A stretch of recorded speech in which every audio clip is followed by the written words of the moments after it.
Hi, I'm Jay Norix, the developer in Parts and Memory Therapy. And today we're going to talk briefly with another volunteer, Jasmine. Say hello, Jasmine. Hi.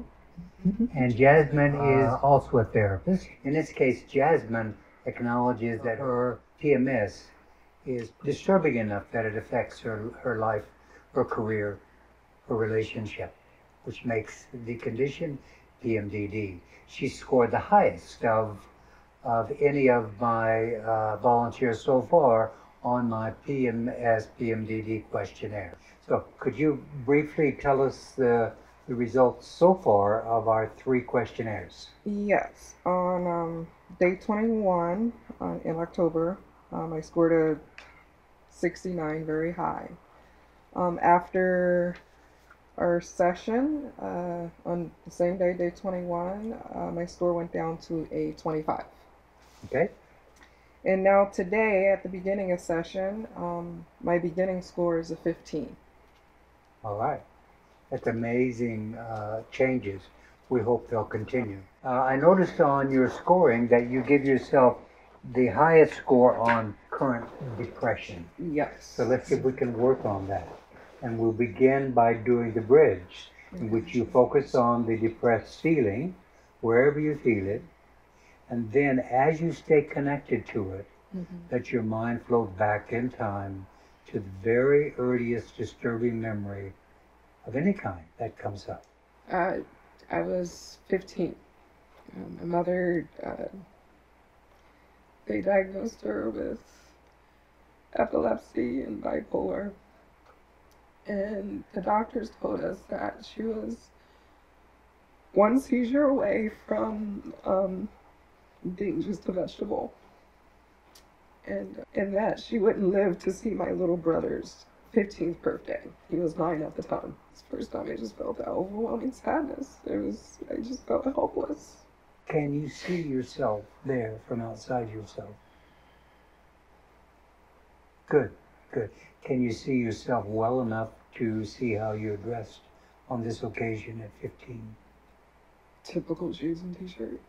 You do remember, you can visualize yourself at the time. So we're talking to what I call the stuck-in-time Jasmine at age 15. And what we want to do is to neutralize the feelings that she's got. So let's see if you can get her, the 15-year-old you, stuck in that memory, to respond to you. So say hello to her, please. Hi. And does she look at you? Good. And tell you her older, and you'd come back to help her. I'm older and I've come back to help her. Would she like to let go of her pain? What emotion would you name? It's just sad. Sad.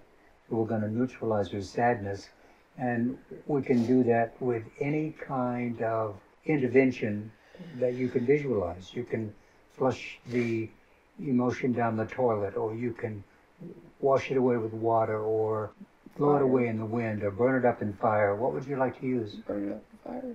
Fire. Then build her a good fire. You can build it right there in the doctor's office and visualize the 15-year-old you in front of it. Ask her to reach inside of herself and lift out the sadness and throw it into the fire, burning it up. And keep repeating that until it's all burnt up. On a 0 to 10 scale now, how much is she bothered by this experience? 1. A 1. Okay.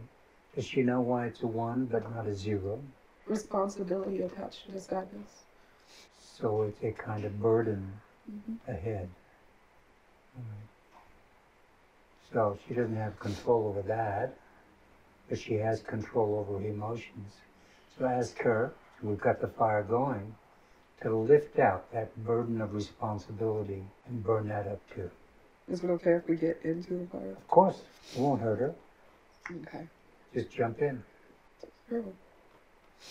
That's good? All right. So now 0 to 10. How disturbed is she by this event now?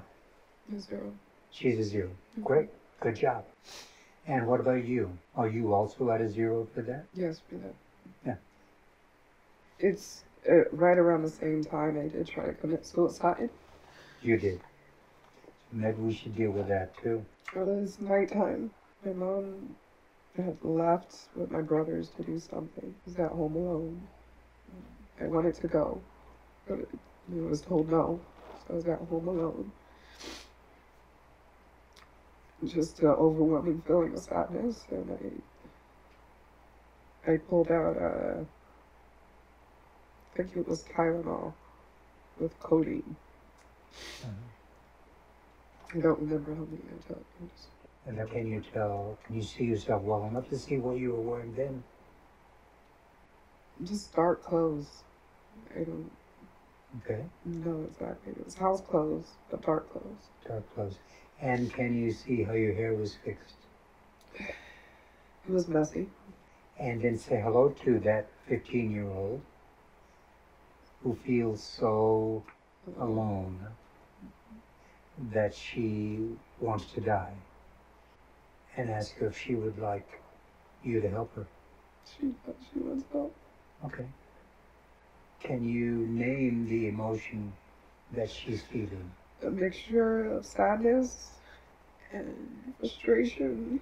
And for the visualization of an intervention, is the fire good again? Yes. Okay. And again, if you and she prefer, she can jump in the fire and burn the sadness and the frustration out of her. And if she needs to get a more concentrated image, ask her to reach inside of herself and lift it out of herself and just throw it at her feet into the fire. Burn it up. We both stepped into the fire. How's the progress? She was okay. And when you say it's okay, can you give me a number? 0 to 10? A 0. It's at a 0. All right. Then tell her she did a great job. Joe. And I take it she's no longer suicidal. No. No. Okay, good. All right. And do you have more that's nearby that is impinging on your awareness? Please? I can't think of anything, or nothing's coming Okay. forward. All right. So good.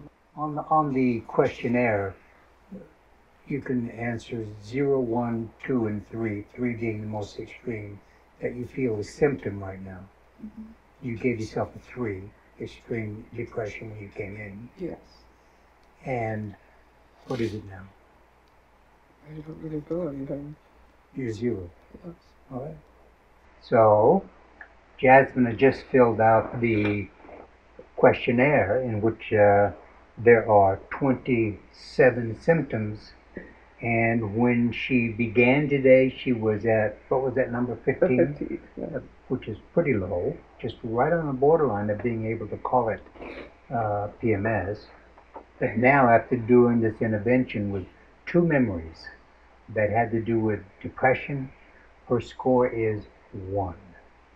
The only place where she scored anything at all, she gave herself a 1 on being somewhat suspicious. In other formats, I might call that paranoia. But I don't want to frighten anyone away. Just suspiciousness of people's motives. Okay, terrific. Good job. Have a good day.